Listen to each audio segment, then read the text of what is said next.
Welcome to another episode of Follow the Brand TV. I am your host, Grant McGaugh, CEO of 5-Star BDM, a 5-star personal brand and business development company. I want to take you on a journey through another deep dive into the world of personal branding and business development using compelling personal stories, business conversations, and tips to improve your brand. By listening to the Follow the Brand TV series, you will differentiate yourself from the competition and build trust with prospective clients and employers. You never get a second chance to make a first impression. Make it one that will set you apart, build confidence, and reflect who you are. Building your 5-star personal brand is a great way to improve your skills and knowledge. If you have any questions for me or any of my guests, please email me at grant.mcgaugh@5starbdm.com. Now, let's begin with our next episode on the Follow the Brand TV.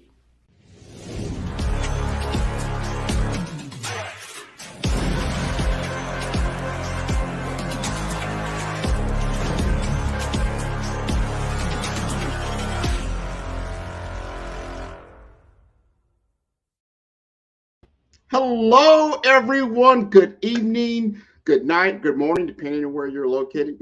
Tonight, I'm super happy. I get an opportunity to talk to my audience that's primarily healthcare executives, information technology people that have been in the world of healthcare and actually saving lives for a long time.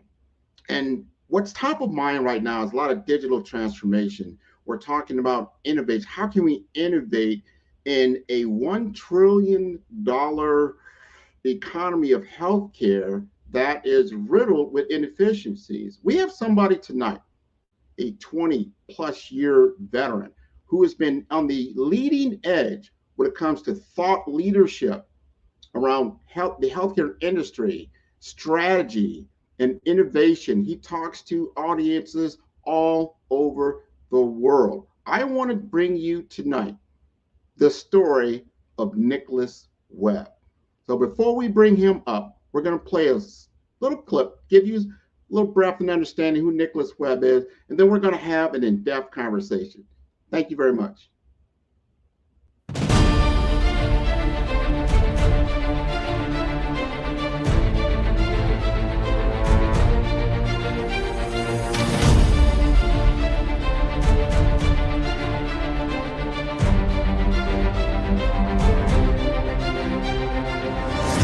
There's a lot of value in connectivity, and we're going to leverage that incredible value to build beautiful, beautiful experiences. It's not subtractive.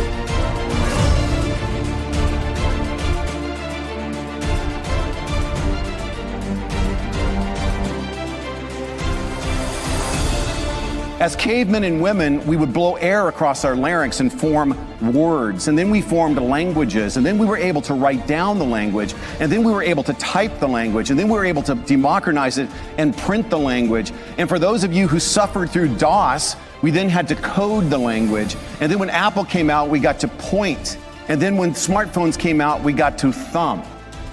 We will go back to our origin of the most intuitive form of communication, back to talking.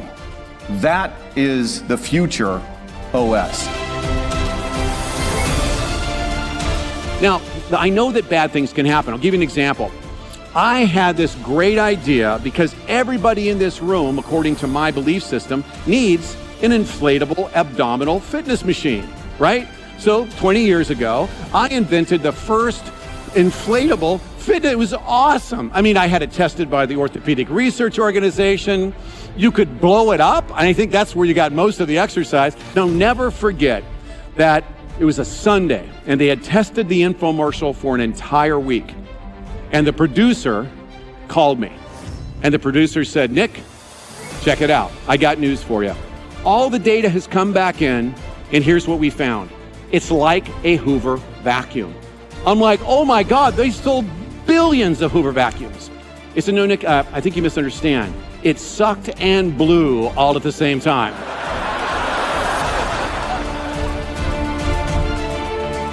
So what is disruption? I think in order for you to take innovation and disruptive innovation and apply it in your enterprise in a way that's meaningful, that delivers real value, we need to know what it is. And here's the secret. It's super simple. Disruption is nothing more than the speed of innovation. I found that the biggest problem is most organizations sort of see disruption, the word disruption, as kind of a unicorn. They believe it's a thing, but as we say in California, it's just squishy. It's amorphous and hard to describe.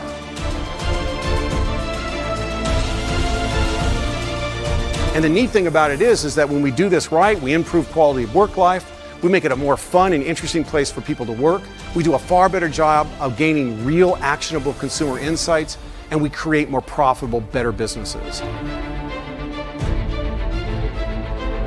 We are using disruptive innovation to destroy lameness and replace it with something that my 13-year-old daughter would call delicious. Most of us believe, I think today, that change is coming. You know, the truth of the matter is, change is here already.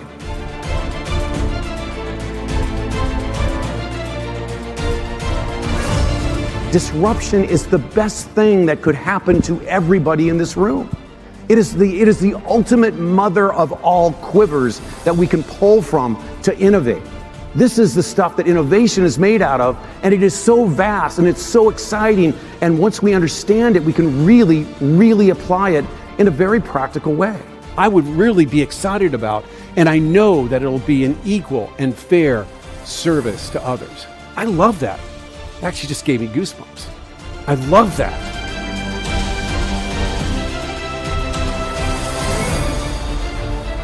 But I think that if disruption is the problem, and of course it is, then the answer is innovation.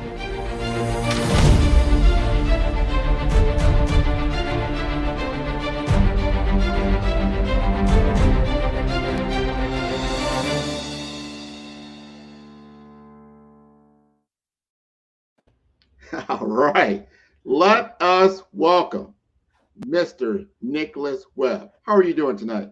Great. Thanks for having me. I watched that video and it's like my producer made it look like I was a superhero. It was awesome. You are a superhero. Yeah. Look at your history. Look at what you've done. Think about the lives you have changed that you know about, and think about all the ones you have not known about that you've touched, right? It's a great privilege to do the work I do. That's all I'll say. I'm just there. I'm a humble servant here, and it's beautiful to do this. It really is. Well, thank you for being part of the show. And what I call this show, it's the Follow the Brand show. It's the Nicholas Webb brand that first attracted me to you. I saw what you were doing. You align so much with my audience and what I've been doing for a very long time. That's working with healthcare professionals and also information technology. You understand where this industry of healthcare needs to change.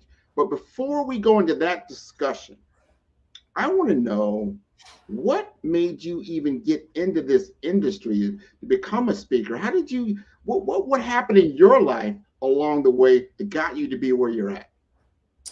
Well, when all my friends were watching football and following baseball and that kind of thing, I was listening to Brian Tracy and Les Brown, who I had the privilege of connecting with. And Brian Tracy was now, somebody who blurbed one of my books. I mean, all of these superheroes of mine were speakers that were having impact on people's lives. And I thought, gosh, maybe one day I could possibly do that. And, there's 60,000 speakers. There's really about 5% of them that ever really reach meaningful success. So the odds were against me. But I just felt like that those amazing people had such an impact in my life that if I could do that for somebody else, that would be magical. And that's how it started. Well, you're talking about 5%. So 95% of the people that are in your profession don't make it to the levels that you're at. What do you feel is the difference? What is your key ingredient that got you into that field? I think that I had to understand the DNA of what it meant to do professional speaking. I have a very busy consulting practice, and initially speaking was sort of an adjunct to my core business. And frankly, it still is. But the one thing that I realized is that audiences really are demanding actionable novelty. What they really want from somebody is something that they don't already know, that's not in their industrial echo chamber. And they want it to be delivered in a way that is actionable, that they can apply it to their job or their organization immediately. And then you have to shrink wrap it with fun and with energy. And you have to be able to connect with people. You know, the best advice I ever got on speaking is that when you stand up on that stage and you approach speaking with a loving heart, it sounds corny, that is when you are a different person. That's when you're a different speaker. When you are there truly as a humble servant. You know, so many speakers do this because they want attention, right? Or they want to be famous, or they want people to listen to them or whatever. Those are all the wrong motivators. And yet that's really what brings most people into speaking. They want attention. I mean, look, I've got a 17-year-old daughter. I have 4 kids. I have a 17-year-old daughter still at home. So I have no self-esteem at all. Right. So for me, I have to approach this in a way where I can't be bad on stage. Right. I just can't. And I've learned the DNA of what it takes. And that is to really, really spend the time to understand the unique and special differences of each and every audience so that you can deliver beautiful, beautiful messages that really matter to them. And what's great for me is I get emails and I get phone calls afterwards saying, hey, Nick, I applied exactly what you talked about. And it's been transformative in our organization. That I'll tell you, I can't tell you how beautiful that is, but that's really what keeps me doing this for sure. Well, I want you to help me understand something. I mean, take me back to that point in time in your career when you really were first getting started, that first big break, that first time you really nailed it for an audience. What were you feeling? What happened to make that transformative leap? Well, I think that the hard part of this is, in fact, they say that that speaking is a greater fear than death. Which statistically, that's true. In other words, you'd rather be in the casket than being the one delivering the eulogy. Statistically, that's pretty impressive, right? And so why is that? The reason psychologists have discovered that speaking is such a great fear, public speaking, is that it's embarrassing yourself on a wholesale level, right? Because if something goes wrong on stage, I mean, I've had audiences of tens of thousands of people. It's pretty bad, right? So very memorable, right? And so the thing I think that for me is, as Les Brown says, anything worth being great at is worth being bad at, right? You've got to be willing to be bad at something in the process of and that doesn't mean not preparing. It doesn't mean putting the heavy lifting in. It doesn't mean getting the training. It doesn't mean that. It means even under the best circumstances, things can go wrong. And when it goes wrong on stage, it can be bad. I can remember doing a lot of talks, you know, in the few $1,000s for a speaking engagement level. And I got to be really good because I was at smaller events. I began to see the cause and effect of what worked and what didn't. I'm obsessed about following other good speakers or great speakers and even stand-up comedians and improv. And I finally got the chance to speak at a huge Blue Cross event. It was tens of thousands of the most important people in the industry that I've been in for 40 years. And I can remember I shared the stage with Jeffrey Ling, who at that time was the director of the innovation area of the Department of Defense, and other great people. And I remember nailing it.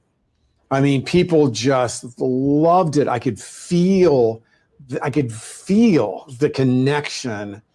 And that was the beginning of my real professional career. I went back and did a postmortem and really reflected on why it worked so well. And I've continued, that was 30 years ago. I've continued to build upon what I learned from there. But it's really, what I love about being good at speaking is it's something that's really hard to be good at. It really is, because you can't just be the talking head on the stick, right? I followed a speaker at an event a few weeks ago, and it was just a conveyor belt of information. And it was sad, and I felt bad for the speaker. I felt bad for the audience. And it's just not that easy, right? You have to go big, and you have to have passion. You have to believe in the stuff you're talking about. It has to be part of your DNA, your religion. When it's that, and you know that you're impacting that audience, man, I'll tell you, it is something else. And again, I say it over and over again. I tell my wife this every single day. The first thing I do before I put my feet down and get out of the bed is I give thanks for the incredible honor that I have to serve other people. It's amazing. And when you can connect who you are with what you do, yes, that is a great life, right?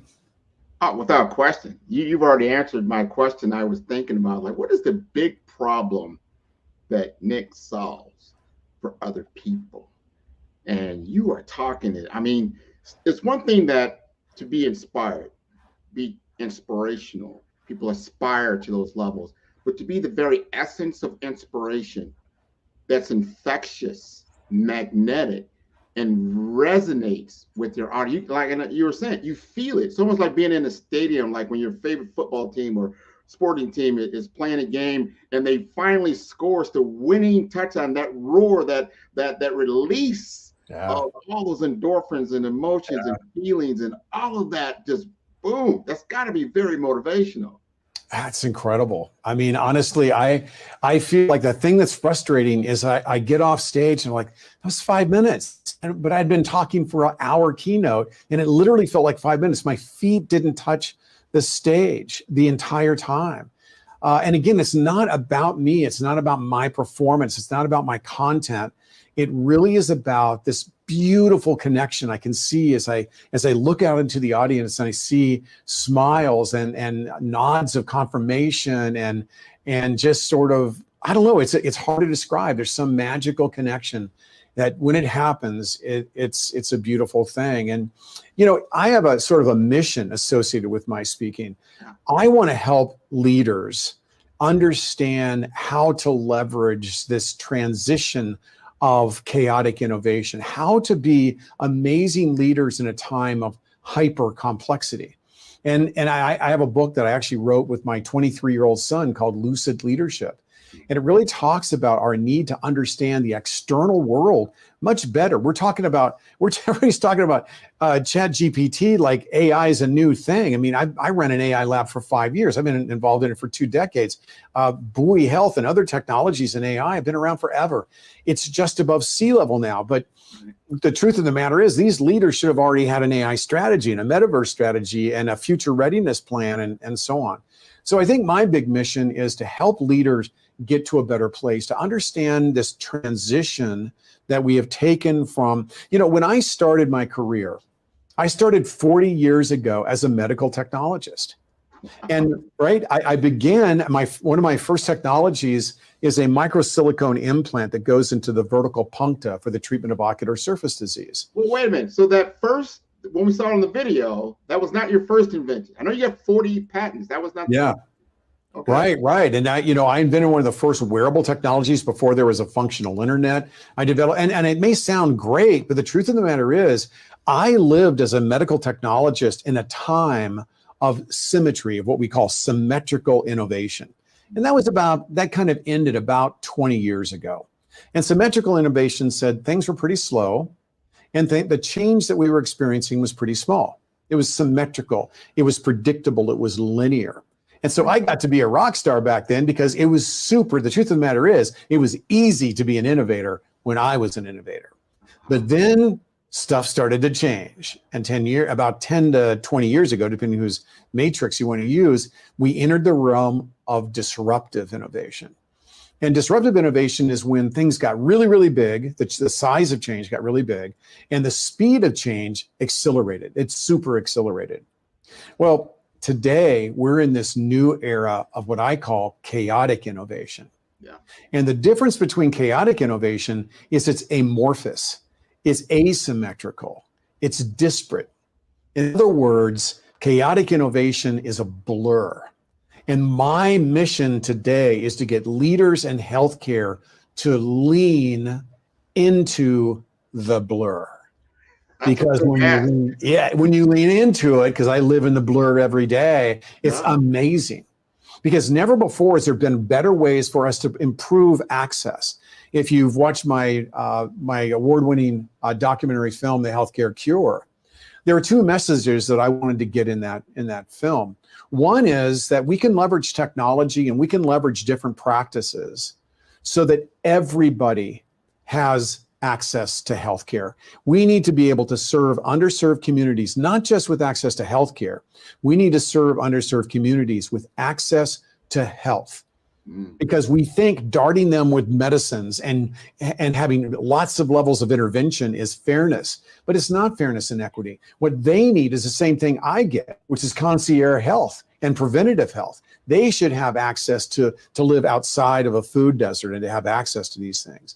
The other thing that we have to look at is the big shift. The big shift in healthcare is the transition that we will be making over the next 8 years from a hyper focus on diagnosis and intervention to one of anticipation, using leveraging AI and other technologies, anticipating disease processes well before they become lethal, expensive, and acute. And so those are the two big areas where we're going to see some major, major changes. And when I can get executives to get outside of their corner office and to really see what's going on, then they can use this stuff to really impact the quality of patient care, to attract and keep the best employees, and to run superstar enterprises.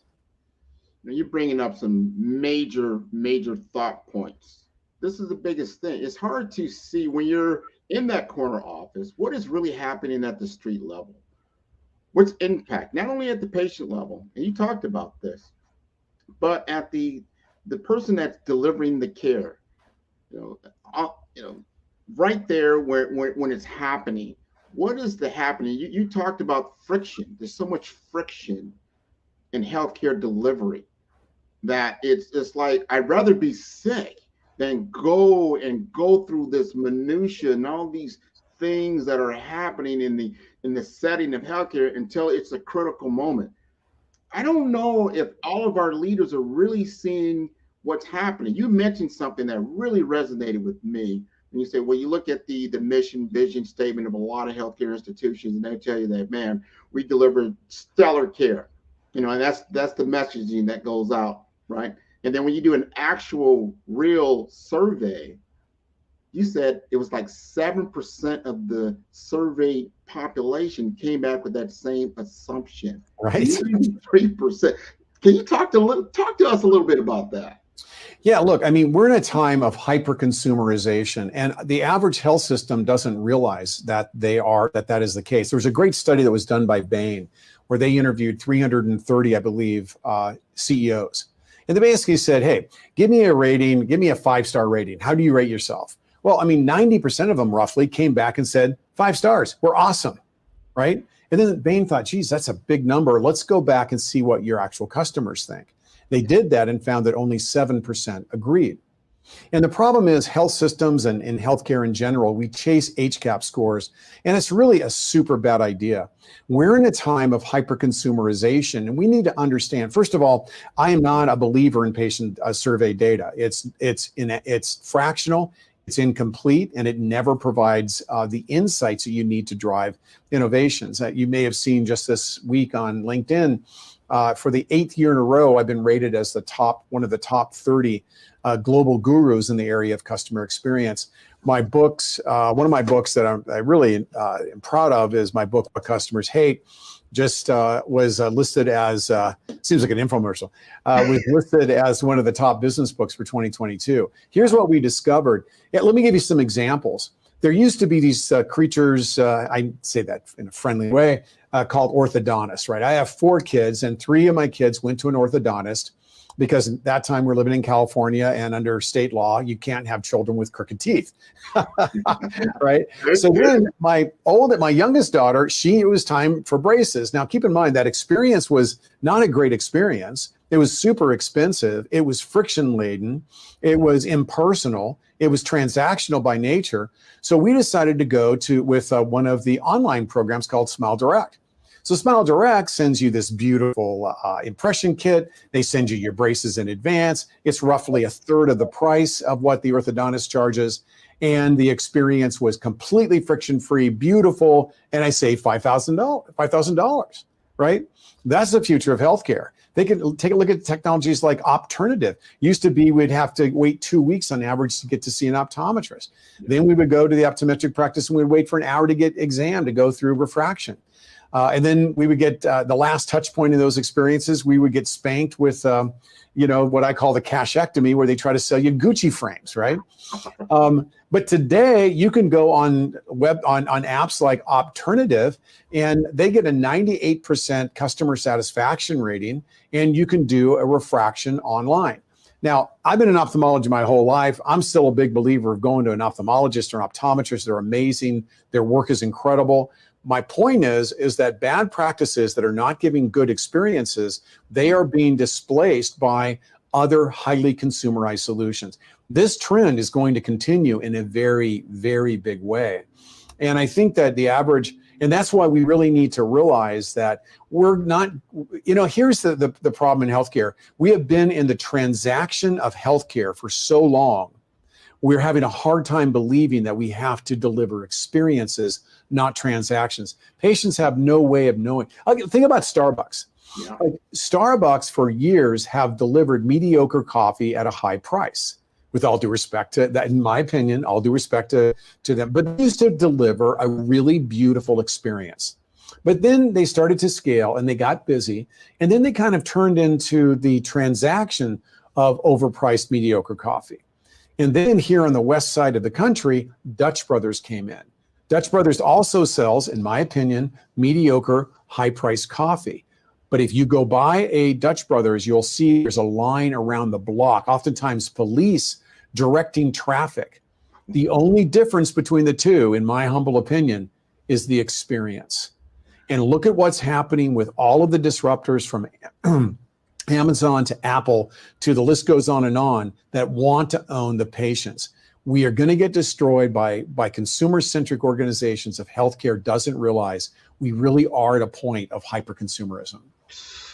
I love the analogy and what you brought up. We've got to get our handle around the brand. I come from the IT world, a lot of the telephony world, and I come from that world where AT&T was a monopoly. So you really didn't have to do a lot of branding. Everybody had to use your service regardless, right? And I think hospitals are in that same world. They've been around, a lot of them have been in the community for a number of years. Everybody knows where they're going to go. So they just kind of do some branding, but they don't really put value into it to understand this is the future of your consumer state, your patient state. And if you don't put enough emphasis on the experience that your population is going through, they will go somewhere else. Yep. So before we continue on, we're going to go to a break. Then we're going to come back.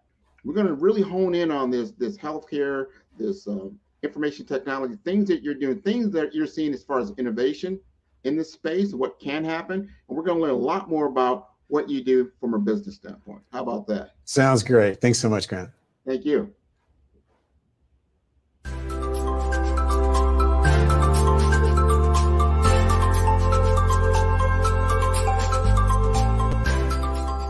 Well, look, healthcare in the United States is, 19% of our gross domestic product. We spend almost $4 trillion a year on healthcare. It's the biggest business in the United States. And that's why it garners so much attention. If you look at what we spend at the federal level on Medicare and on care for the ill in this country, and certainly on the commercial side, and nowadays in the United States, about 40% of Americans have high deductible insurance plans.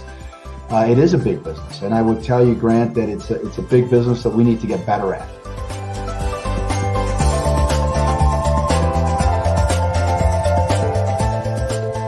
You know, today, the amount of transparency that we have in healthcare today is more than it's ever been. So when it comes to things like being able to get online and look at provider ratings, commentary on experience, those types of things, we have more of that at our fingertips today than we did 10, 15, or 20 years ago.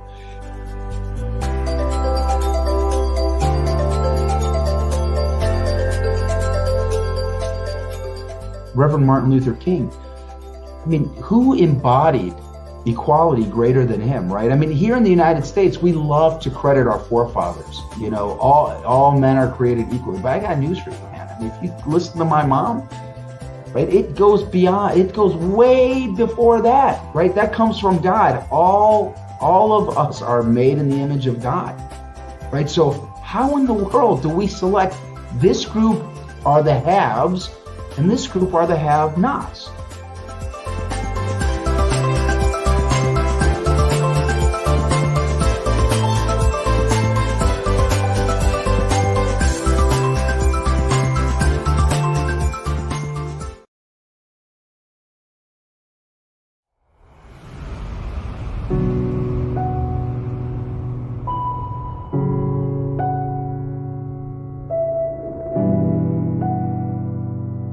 You know, I'd like to make a pretty bold proclamation here today, and that is healthcare is really sick.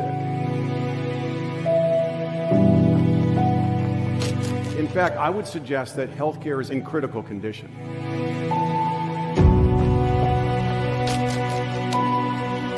For a lot of doctors, they forget it and they miss it. And for patients, it saddens me that they don't get that with their doctors because so many doctors forgot why. I had the opportunity to travel to Dublin, Ireland, to share my ideas to the world about all that I knew about how the next bright, shiny object was going to really solve all the problems. And at the end of that presentation in Dublin, Ireland, I met Dr. Power. He came up and interrupted a dialogue I was having with 15 people and just said, Nick, it's about the patient. Yeah, it's very interesting in medicine that you could describe as there being both an IQ piece and an EQ piece. There's a scientific piece and there's an artistic piece. It's really interesting when you're trying to get into med school in the first place. It's pretty much that they're talking about IQ. And how ironic that 2015, diagnosed with cancer, major surgery, and every step of the way, more and more treatment, I learned to live. I learned not to take every day for granted. But I learned about the healthcare system too. And I learned that it's not an easy place to maneuver and that there's a better way to deliver healthcare. And if the COVID crisis is the opportunity for us to finally get this right and shift out of a disease treatment model into a disease prevention model, then 2020 will have been worth it.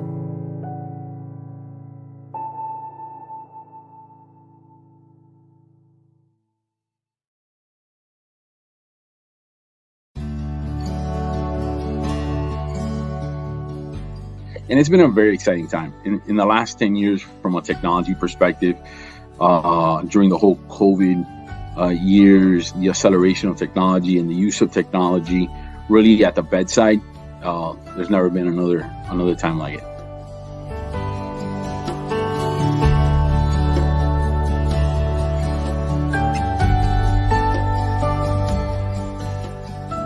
But in many ways, what we do in healthcare IT, we are assisting those nurses, we're assisting those doctors to provide better care, quicker care, more efficient care. Being able to do telemedicine in-house to treat our own patients, moms that couldn't see their baby in the ICU, dads that weren't able to be part of the delivery of their baby or visitors with their loved ones during that time. We had to start making internal, within our four walls, telemedicine solutions for doctors and nurses to be able to see patients outside the room without having to don and doff PPE?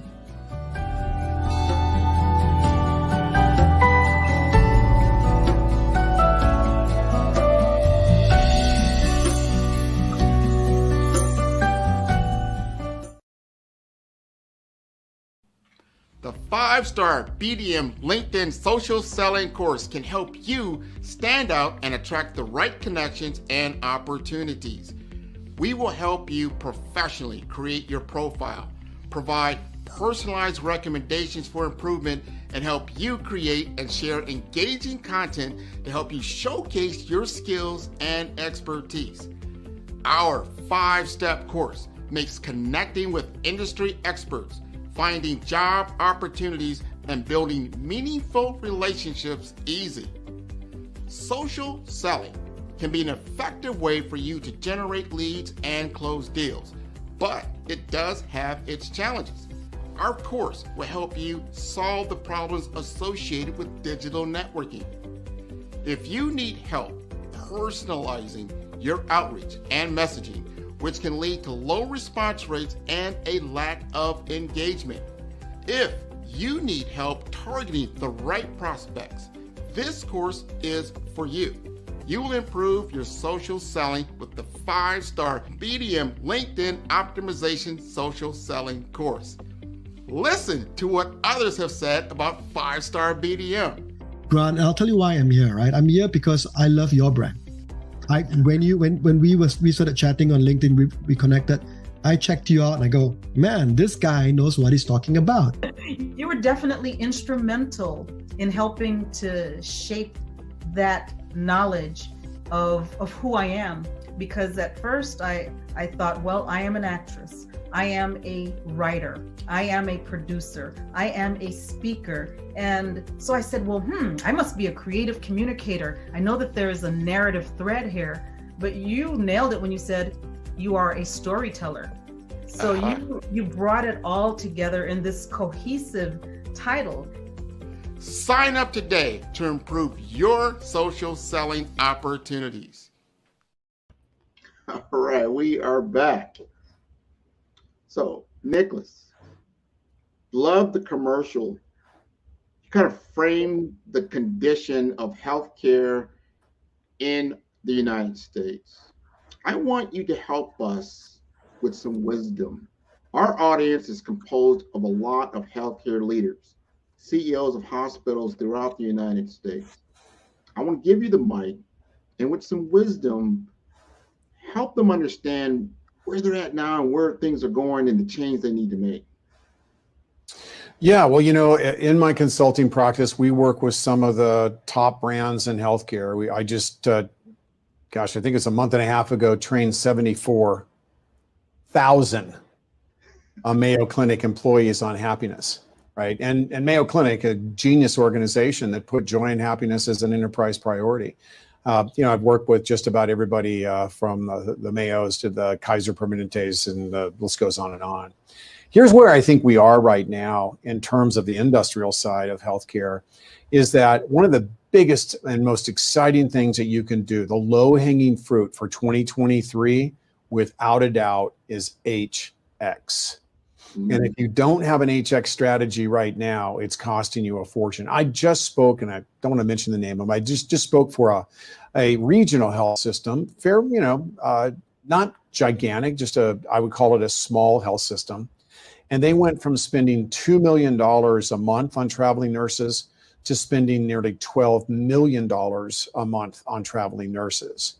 And they just assumed that's the way it was going to go. And when you think about HX, or human experience design, there's two things that we have to do. We have to address hyperconsumerism, and we have to address the challenges in the workforce. But you've got to do them both at the same time. If you've ever gone to, the Department of Motor Vehicles and got beat up by the person there that wants to make your life bad, you can see that usually it's because their life's not great, right? So when you have unhappy employees, they deliver bad customer experiences. And conversely, when we have really bad patient flows and we're overbooking and we have systems that are broken, then the other thing that happens is these bedside care caregivers are constantly being yelled at. They feel like they're an account agent at Southwest Airlines during Christmas, right? Every person they engage is mad because the system is so broken. So the best organizations realize that in order to attract and keep mission critical talent, which is the number one priority of every health system in the country today, or at least it should be, the way that you have to do that is through a formal HX strategy. And I do happiness hackathons. You can't do it with employee surveys. You can't understand your patient through patient surveys. There's a wide range of better insights that you have to implement to do this right. But I think that when I think about what's the most urgent, low-hanging fruit, it's the ability to really improve the quality of work life for these amazing people that show up every day to serve your mission. And then at the same time, that has a direct impact in the way in which you architect not patient experiences, but consumer experiences. Patients wait for an hour to see a doctor, consumers don't. And when you take a look at, Amazon's acquisition of One Medical, they didn't just buy a family practice business, they bought a concierge practice because they realized the future of healthcare delivery isn't the transaction of healthcare. That's what Starbucks does. They realize it's about the delivery of beautiful, thoughtful, customized human experiences. We need to do that for our employees and we need to do it for our customers, but we need to do it concurrently. That, I think, is a low-hanging fruit. Then, of course, the other two dynamics. One is the proper adoption of emerging technologies and connection architecture. And then lastly, your openness to new economic and new value models. Those are the three big ones that I focus on for 2023 with my executives. Man, as I think through that, knowing how a lot of leaders, they have to prioritize this. How can I afford to do this? How can I pay for this type of transformation when my overall budget has been lowered due to the pandemic, due to a lot of other factors that are outside of my control, yet I understand I need to transform? What do you say to those executives that understand it? How do I do more with less? That's a great question. I was in Florida. Again, I don't like to mention the names of everybody. It was one of the large board groups in healthcare where the entire audience were boards of directors for health systems. And they had panelists up. They had 3 panelists from across the country. And the question that was posed to the panelists is, how are you managing the costs associated with traveling nurses? Mm-hmm. The first panelist said, really simple. I went to my board of, and these were presidents and our CEOs. They went to their board of trustees and they asked for $30 million more. We need more money to pay the people that work there more money to keep them. Then they asked the next person, how did you do it? Same thing. In our case, we asked for $18 million from our board of trustees to be able to give raises to bedside care specific nursing. And then third panelist, same problem, roughly same numbers, $15, $18 million that they got from their board to throw at them. After the panelists, I went up to, after the panel session, I went up to each one of them. I said, gosh, this is intriguing. I'm going to learn something here. How much money did you spend? I know how much money you spent on keeping them there with money, but how much money did you spend on improving their quality of life? Mm. 0. Mm. I checked back with them about 3 months ago or 4 months ago, all 3 of them, and it turns out that the money trick didn't work. Like here where I'm at in Scottsdale, Arizona, one of the major medical system here needs to find 4,000 people immediately. The problem is Intel is building a massive operation here. It's the fastest growing county in the country. And guess what? They're leaving their nursing degrees to where they live this dystopic, horrible existence to go have a good career pathway. They get to go home at 5 o'clock. They're not exposing themselves to pathogens every day, right? And that's what's happening. So we just did a project that provided a $10.7 million return on our investment. take for an example, the one company I just mentioned. If we are able to achieve a 30%, which we can easily do, improvement in terms of their ability to attract and retain mission critical nursing talent, we can save them $3 to $4 million a year.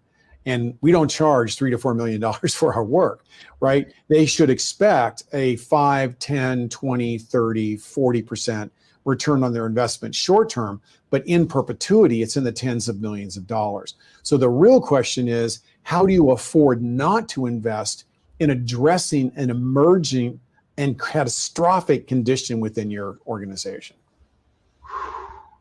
I want everyone listening to just take a deep breath. Think about what you just said.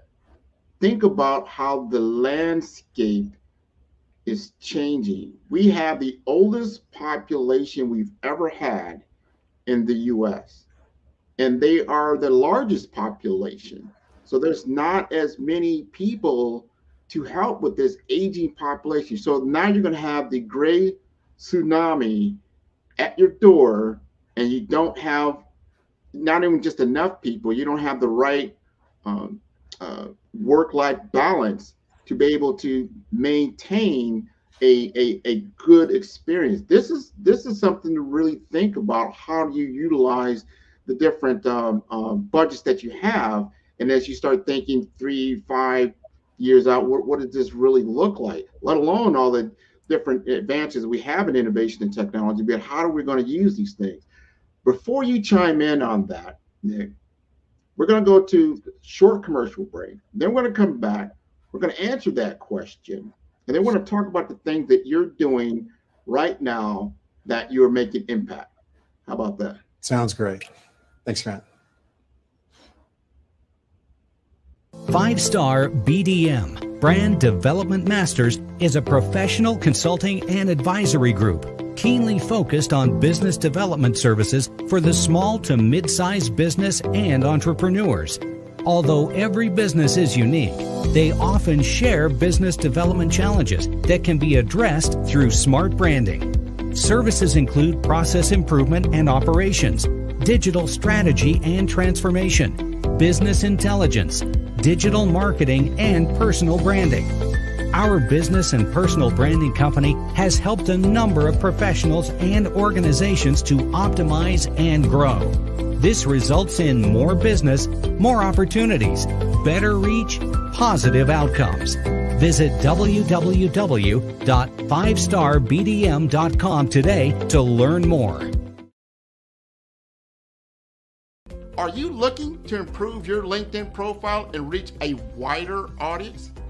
Social selling is an effective way for you to generate leads and close deals, but it does have its challenges. Some common problems we saw with social selling include lack of visibility. If your profile is not optimized or you're not actively participating in groups or sharing content, it can be difficult to get noticed on LinkedIn. Number 2, lack of personalization. Some businesses struggle with personalizing their outreach and messaging, which can lead to low response rates and a lack of engagement. Also, difficulty targeting the right prospects. It can be difficult to identify and target the right prospects on social media, especially if you don't have access to robust targeting tools. And number 4, outdated content. If your LinkedIn profile or content is not up to date, it can give the impression that you're not actively engaged on the platform or that your skills and experience are not current. And lastly, poor quality content and not leveraging video and picture to convey ideas. To solve these problems, the 5-Star BDM LinkedIn Optimization Social Selling Video course. Sign up today to improve your social selling opportunities. Follow the Brand TV broadcast host, Grant McGaugh, as he visits with top executives and entrepreneurs to find out their secrets of success with their personal brand. Follow the Brand TV broadcast host as he focuses on brand development, to build better relationships, bring value to your business, relationships, and career. You will enjoy listening to each episode that is tailored to speak to you directly. If you're looking for this type of clarity in terms of building your brand, you have tuned into the right station. Each episode will help you to shape a conversation in the 5-Star BDM network of 20,000 professionals and become a springboard for your corporate engagement and business opportunities. Each guest will frame their story in the areas of personal branding, business development, career development, financial empowerment, and technology innovation. Grant McGaugh explains why he is the CEO and owner of his own professional career. Grant is an accomplished business leader and entrepreneur who wants to give back to individuals to grow their personal brand strategy. Tune in as he weaves his story about new possibilities, while to you exceed expectations. If you love storytelling, this show will make for fun. All right. I hope you're having fun, Nicholas. Absolutely. Well, let's continue this conversation because I know we're in your sweet spot now. We've framed a lot of discussion around the problem. The problem is massive. What are you doing to help mitigate some of these issues? Well, unfortunately, I'll speak at an event. There'll be 150 CEOs that have these real problems. They're super fixable, and everything I have to say is so easy to ignore, right? Mm-hmm. Because the problem is that in a time of differentness, we need newness, which is another word for innovation. That people are so, especially in healthcare, they're so committed to legacy ideas of operationalization rather than innovation. And unfortunately, that's the barrier that I constantly fight against. So what I try to do with my consulting practice and my busy speaking practice is to really be as emphatic and as value driven as I possibly can to really get the point across that, we've been talking about healthcare being a burning platform for years. And the problem is, I remember hearing that 40 years ago when I started at Star Surgical, and it never burnt. So we all assumed that the burning platform's fake, but it turns out that the flat platform has in fact burned already. And that for organizations that really want to be relevant in a time of chaotic innovation, they really need to step away from a lot of the outdated ideas, legacy ideas about everything. And in particular, the one I like to focus on right now, because it's easy to fix and it's emergent, is the way in which we attract and keep talent and the way in which we significantly improve the satisfaction of patient experience. Mm-hmm. So we got a lot of work to do, some thinking to do, because the landscape, as I said earlier, is changing. You cannot fix a old problem with old ideas when you've got a whole new playing field. It's a whole new playing field that's rapidly changing in front of our faces. I'm starting to become part of that group. Like, wow, I'm actually looking at probably using Medicare or whatever they have left, as I go into retirement. What does that look like? We have this gigantic discussion around it. Now, this is an impending problem that's occurring. You've got great ideas. You've written many, many, many, many books. And of those books, as you start looking at this landscape and you start seeing all these things, the right thing they should do. Give us some other innovations that you like. You talked about it. I just listened to this just today. You're talking about some innovations that are coming out that are game changers, that are literally going to change the game of healthcare delivery. Yeah, I think some of the most exciting is the anticipatory patient and the anticipatory health system or hospital. On the patient side, and we've been doing a lot of this work in our own lab, is you'll notice that Apple really wants to be in our ear.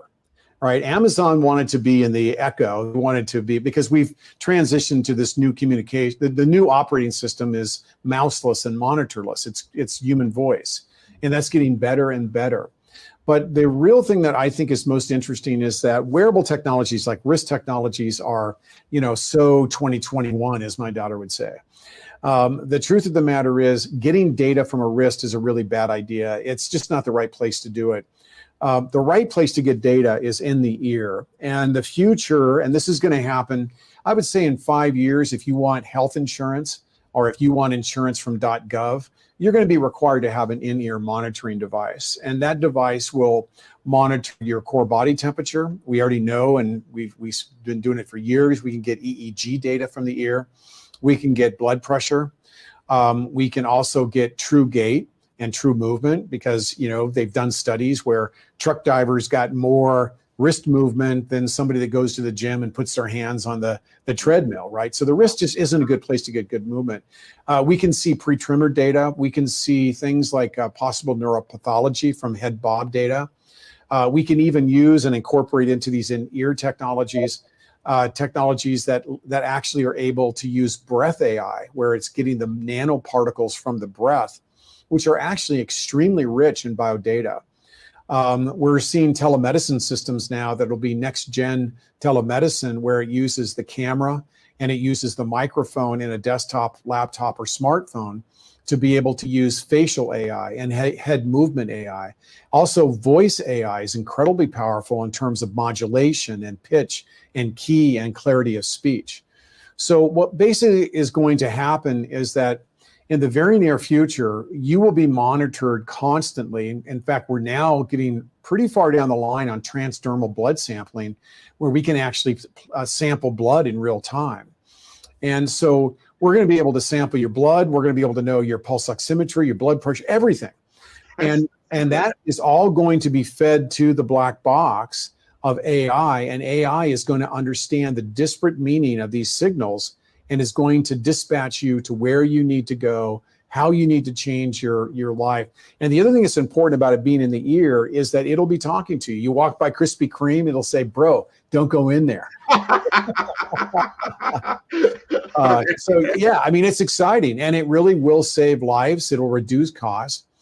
And I think it's going to provide access to communities that haven't really had historical good access. In the area of enterprise anticipatory AI with hospitals and clinics, most people don't realize it, but most of the major health systems have digital command centers, and they're able to monitor patient flow in ED departments and everywhere. In fact, I'll be speaking for one of the large associations of contractors and designers for health systems here in a few weeks. And one of the things that's really interesting is we're building in flexibility. We're building in, systems that morph.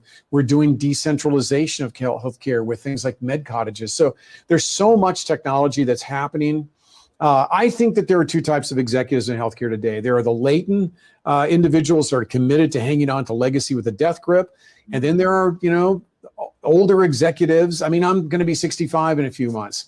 I can't imagine. I mean, I'm still building stuff with Raspberry Pis and printing things off of a 3D printer in my office. I run a technology lab. So just because we're old doesn't mean we have to not continue to learn. Sure. But we have to apply these new principles and these new technologies in a thoughtful way. Well, age is as they say, it's nothing but a number. You got to remember people living longer. And so some of the paradigms that we've had around, hey, 65, you're old, you're done, probably is not the case. You're probably going to be very, very viral for a long period of time unless you have detriments in your diet and exercise and other things. Yeah. So these things can help us live longer. I just popped in my head this idea, like if this is in your ear, it's monitoring you, and it's starting to see some of the vital signs that are happening before you do anything. You got a mobile health unit that's coming to your house and immediately give you care without you having to do anything. I could see that. Yeah. Well, I mean, think about right now, when my youngest daughter first got her driver's license, we had the option of plugging in a module to her car to monitor her rates of acceleration, her compliancy to posted signals, her rate of deceleration, because it has an accelerometer on it. So we were able to cut her insurance in half just by allowing the insurance company to monitor her for just 90 days. That's the same situation. You don't have to get monitored if you think the government's tracking you or the insurance company. But if you want to save a lot of money, and if you want the benefits of the life-saving, for an example, what the number one symptom is that you have a serious cardiovascular condition? Death. You die. You die. That's the symptom. And it's the end of the road, right? Well, when we can start looking at all these disparate data signals, we can anticipate really, really serious conditions before they become lethal and very expensive. I think it's beautiful. It's inevitable. It's going to happen. It will be an in-ear technology that's combined with both implantables in some cases. People that have diabetes and other conditions that really need, continuous blood monitoring with higher degrees of accuracy may, in fact, get implantables. They're very low trauma to the body. There's almost no downside, and they work really, really good. And they can save lives and improve the convenience of the way in which we take care. Well, I'm looking forward to those innovations that are needed. I'm sure we have to look at human adoption rates. But you can see that if it makes sense, people will adopt and make the changes. They'll weigh it out and say, okay, this is a good or bad thing for me. This has been incredible. Before we let you go, we're at the top of the hour. I want people to know, number one, what you got going on, what you got coming up, and then how to contact you. Yeah, so my speaking business is simply nickwebb.com with 2 B's. My consulting practice is goleaderlogic.com. Right now, my most recent books are One Step Ahead, which is a book I'm real excited about. It's on how to leverage innovation to drive growth. Lucid Leadership, which was really fun for me because I got to write it with my 23-year-old son, Chase. And it really talks about the multi-generation ideas about how we manage hypercomplexity in business. How we manage the outside complexity, how we manage our internal cultural complexity, and how we manage our own sense of self-awareness. Happy Work is my book on how to run organizations that attract and keep great talent. What Customers Hate is a best-selling book on really how to drive unbelievably happy customers and to reinvent your organization to just drive scalable and predictable growth. And then, of course, my book on the future of healthcare, The Healthcare Mandate. Those are my most recent books. I think I have a total of 12, but these are the ones that have been out over the last 3 years or so. But yeah, what I've got going on is more of the same. I think I'll speak at 60, 70 events this year around the world. I usually do about 8 major consulting projects a year for great companies to find ways to really get them to a better place. Well, I see why you are in demand. You are a wealth of knowledge, experience, and mostly wisdom. You've lived it, and you can see a better future. And I really like the fact that, again, you chose to come on Follow the Brand to talk with us. This has been wonderful. I want to thank you again for being on the show. And I hope you had some fun, Nick. Grant, you make me look good. I don't usually get to hang out with the cool kids. So this is good stuff. Well, thank you very much. You have a fantastic night. Enjoy your family. And until next time, I enjoy everybody in your audience. And I want them to tune in to all the episodes. You can see them on my podcast at www.5starbdm. That is B for brand, D for development, M for masters.com. And you can see all the episodes of all the Follow Brand TV on our YouTube channel. So thank you very much. Good night. Thanks, Grant.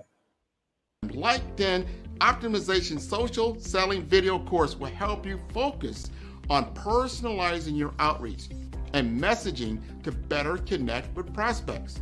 In module number 1, the foundation, we will help you create high quality, valuable profile that will attract and engage.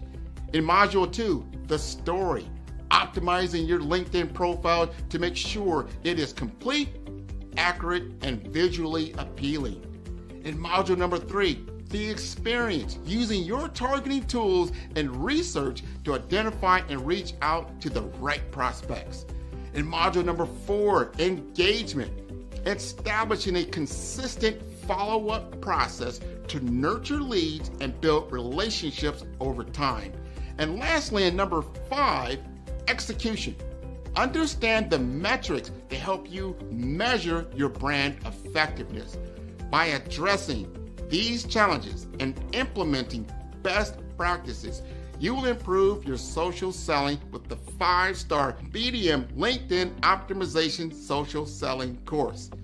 Listen to what others have said about 5-star BDM. Grant, I'll tell you why I'm here, right? I'm here because I love your brand. When we started chatting on LinkedIn, we connected. I checked you out and I go, man, this guy knows what he's talking about. You were definitely instrumental in helping to shape that knowledge of who I am, because at first I thought, well, I am an actress, I am a writer, I am a producer, I am a speaker. And so I said, well, I must be a creative communicator. I know that there is a narrative thread here, but you nailed it when you said you are a storyteller. So you brought it all together in this cohesive title. Sign up today to improve your social selling opportunities. Hey everyone, it's Grant McGaugh, CEO of 5-Star BDM and host of the award-winning Follow the Brand podcast and TV series, where I help you to build a 5-star brand that people will follow. My genius is personal brand development through intelligent communication and helping you achieve your business and career goals. I am a requested speaker on digital technology and brand development issues. I want to work with you to increase the value of your current opportunities while attracting new ones. Every one of you is unique, and we all share challenges that can be addressed through smart branding. As a super connector, I work with you as an executive coach to guide you along the complicated business and career development road, providing the enhancement tools and information you need to succeed. Together, I will help you succeed in today's challenging business climate. I will evaluate and measure your progress. Best of all, I am right alongside you every step of the way. Build the brand called you. Genius.